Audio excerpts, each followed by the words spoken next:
नमस्कार, मैं हूं राजमोहन तिवारी और आप देख रहे हैं लाइव बिहार। बिहार विधानसभा चुनाव 2020 के बाद दो नेताओं की मुलाकात सबसे ज्यादा चर्चा में अब रह रही है। नेता हैं नीतीश कुमार और रालोसपा के मुखिया उपेंद्र कुशवाहा।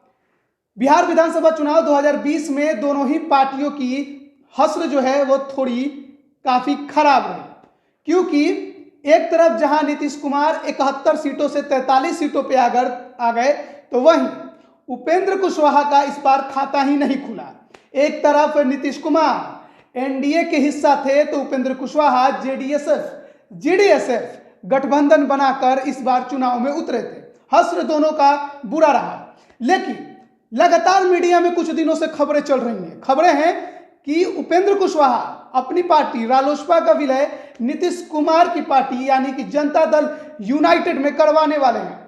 और खबर यह भी चल रही है कि उपेंद्र कुशवाहा को इस बार बिहार विधानसभा चुनाव के 2020 चुनाव के बाद जो नई सरकार बनी है, उसमें इस बार जो मंत्रिमंडल विस्तार होगा उसमें शिक्षा मंत्री बनाया जाएगा।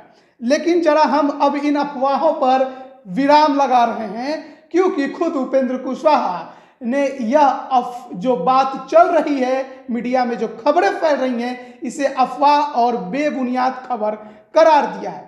आपको मालूम होगा कि हाल में नीतीश कुमार और उपेंद्र कुशवाहा की बैठक हुई थी। उसके पहले भी कई बार बैठकें हुई और बात विलय की चल रही थी। नीतीश कुमार का कहना है कि उपेंद्र कुशवाहा अपनी पार्टी रालोसपा का विलय जदयू में करवा दें, लेकिन वहीं उपेंद्र कुशवाहा का कहना है कि नहीं, गठबंधन कराया जा सकता है, विलय नहीं हो सकता है। हालांकि उपेंद्र कुशवाहा की पार्टी रालोसपा थोड़ी कमजोर जरूर दिखाई दे रही है। बड़े बड़े नेता साथ छोड़ रहे हैं, क्योंकि सबको अपनी भविष्य की तलाश है, कहीं बेहतर भविष्य की ओर वो जा रहे हैं। और इसी बात को लेकर यह खबरें चल रही हैं। लेकिन हाल में जो एक दिन पहले यानी कि कल का जो ट्वीट है आरएलएसपी का, वो ये है कि अखबारों एवं मीडिया चैनलों पर चल रही रालोसपा विलय की खबरें गलत और बेबुनियाद हैं। बिहार व देश के लोगों एवं रालोसपा साथियों की आकांक्षाओं को ध्यान में रखते हुए पार्टी अपना संघर्ष जारी रखेगी। और उपेंद्र कुशवाहा ने भी इसे रीट्वीट किया है, यानी कि अगर विलय की बात भी चल रही होगी तो समझौता अभी जनता दल यूनाइटेड के साथ रालोसपा का नहीं हुआ है, और गठबंधन की बात भी चल रही होगी तो फिलहाल समझौता होता नजर नहीं आ रहा है। अगर बात बिहार एनडीए की करें तो ऐसा नहीं लग रहा है कि उपेंद्र कुशवाहा एनडीए का हिस्सा बनने जा रहे हैं, क्योंकि उनके ट्वीट्स को आप अगर देखेंगे तो लगातार केंद्र सरकार पर उपेंद्र कुशवाहा हमलावर हैं। लगातार किसान के मुद्दे को लेकर वो केंद्र सरकार से सवाल कर रहे हैं। लगातार जो बजट इस बार आया है उसमें बिहार को कुछ नहीं मिला है, ये उनका कहना है। तो बात तो साफ है कि एनडीए या बिहार के साथ बीजेपी के साथ साठगांठ का तो उनका सवाल ही पैदा नहीं हो रहा है। लेकिन यह भी कहना गलत नहीं होगा कि उपेंद्र कुशवाहा पिछले कुछ समय से नीतीश कुमार को टारगेट नहीं कर रहे हैं, नीतीश कुमार से सवाल नहीं कर रहे हैं, बल्कि नीतीश कुमार की जो बजट हाल में आया है उसका समर्थन कर रहे हैं। बल्कि नीतीश कुमार किसान कानून का कृषि कानून का समर्थन कर रहे हैं। लेकिन रालोसपा के मुखिया उपेंद्र कुशवाहा ने अभी तक नीतीश कुमार पर हमला नहीं किया है, लेकिन केंद्र सरकार पर जरूर, मोदी सरकार पर जरूर हमला करते नजर आ रहे हैं। तो एक और बात आप इससे निकाल सकते हैं, इसका जो आशय है कि यह भी हो सकता है कि डील जदयू के साथ उपेंद्र कुशवाहा की कुछ इस प्रकार हो रही होगी कि जिस तरह से लोजपा नीतीश कुमार पर हमलावर है, बीजेपी के साथ है, वहीं उपेंद्र कुशवाहा जनता दल यूनाइटेड के साथ रहे और केंद्र सरकार नरेंद्र मोदी पर हमलावर है। क्योंकि यह बात नीतीश कुमार भी कह चुके हैं। हाल के समय में जब जनता दल यूनाइटेड की मीटिंग हुई थी, उसमें उन्होंने ये साफ साफ कहा था कि वो दोस्त पहचानने में काफी देर कर गए, यानी कि उन्हें यह समझ नहीं आया कि कौन दोस्त है और कौन दुश्मन। बात इशारों में उन्होंने बीजेपी पर किया था कि लोजपा के सहारे बीजेपी ने उनकी पार्टी की दुर्गति कर दी। पार्टी 50 सीटें भी नहीं जीत सकी, 43 सीटों पर आ गई। और हर कोई जानता है कि जनता दल यूनाइटेड के इस बार हार का जो सबसे बड़ा कारण रहा वो लोजपा रहा।